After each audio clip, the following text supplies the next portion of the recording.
This is a look at the Sky Genius wireless IP camera.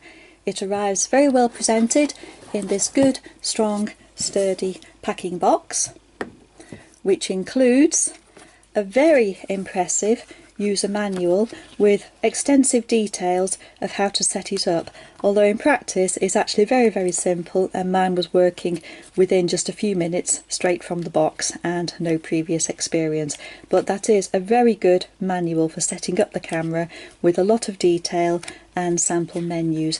It's 42 pages, 21 of which are the English instructions, and very useful to refer to, complete with sample menu screens as well. A very good guide there. No one will have trouble setting this up, I'm sure. There's also a cable for connecting direct to the back of the router. If you decide to use a wired connection, I'm actually using wireless. There's the connection cable, which is a USB cable which fits into the back of this mains plug, and on the other end is a micro USB port for powering it. There's this wall or ceiling fixing bracket. You can adjust the angle, and this screws into the base of the camera, and this is the camera itself. It's a very good, sturdy and solid build. It's in two main parts, the base and then this camera unit, and the camera can rotate from side to side and also up and down as well, so it can follow a moving subject, and it's all operated remotely. There's a microphone on the base of the camera and a speaker here, so when you're using this with your phone, tablet or similar remotely from a distance and you use the speech facility, your voice will be heard through this speaker here, and you can pick up sounds of the pet, for example, or a human being monitored through the microphone here. So you can also have the benefit of two-way conversations, and of course it doesn't cost a penny if you're using the Wi-Fi network, unlike using a telephone network. On the base of the camera is this tripod screw thread here, so you can use it either with a tripod or with the supplied wall or ceiling mount. It just screws on there, and then you can adjust the angle to suit. You also need to note the password and ID number here to enter when you're setting up your account. That's why I've got the thumb over it for security there. This is extremely easy to set up, and I'm planning to use it to monitor my house rabbit so that when I go away I can keep an eye on him, make sure he's fit and well, and see what he's getting up to. Let's have a look at it in use. This is the mains power plug, and this is the USB lead. This isn't the supplied lead. I'm using a much longer 6-foot lead, so we can go along the wall, over a beam, then down the other side, along another wall, and finally to the camera. For the moment I've just got it perched on this mesh while I decide exactly where we're going to put it, either on the ceiling, on the wall, or in another position, or even at the other end of the room.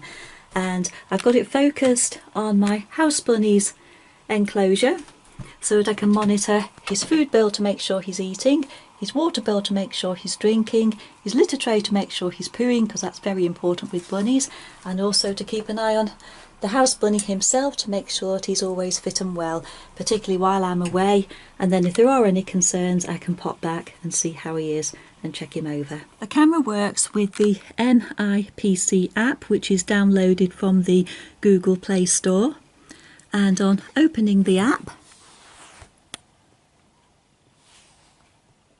just log in, get a picture of the camera, and it's now ready for use. My phone is now perched next to the camera, and as I touch the screen and drag my finger along, the angle of the camera changes. As you can see, the camera moved then, and there's a completely different image. So if I move back again, the camera follows. So the camera can move from side to side, like so, and it can also go up and down. I'm using the camera completely wirelessly, but if it was going to be plugged into the router it would use a socket there. That's the USB power cable, and here there's a slot for a micro SD card, and that is used in conjunction with the camera and video functions.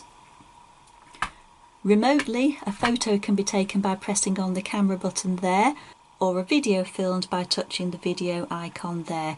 I'm not actually using that facility because all I want to be able to do is just monitor my house bunny. If you were using this for home security, for example, and had a prowler or somebody who shouldn't be in the house, a burglar for example, then it would be a very good idea to do a bit of filming then for evidence for the police. There's the speaker function here and a microphone. By tapping on the microphone icon, you get the option of actually speaking to the pet, the human, burglar or whoever, and your voice will be heard through the speaker on the side of the camera. The two-way communication extends here with the microphone on this side so that I could hold a remote conversation with whoever is at home. At the moment, obviously, I'm demonstrating it in daylight, but it can also be used in pitch black at night and gives a very clear monochrome image with very good definition.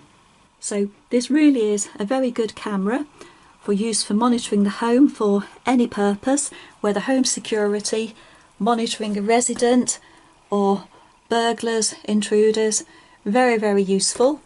The video facility is excellent, as is the ability to take a still image, and I particularly like the idea of being able to hold a two-way conversation.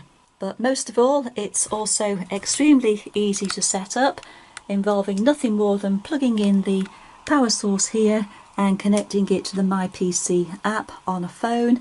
I'm currently using it with Android 6, and I've also used it with an earlier version of Android as well.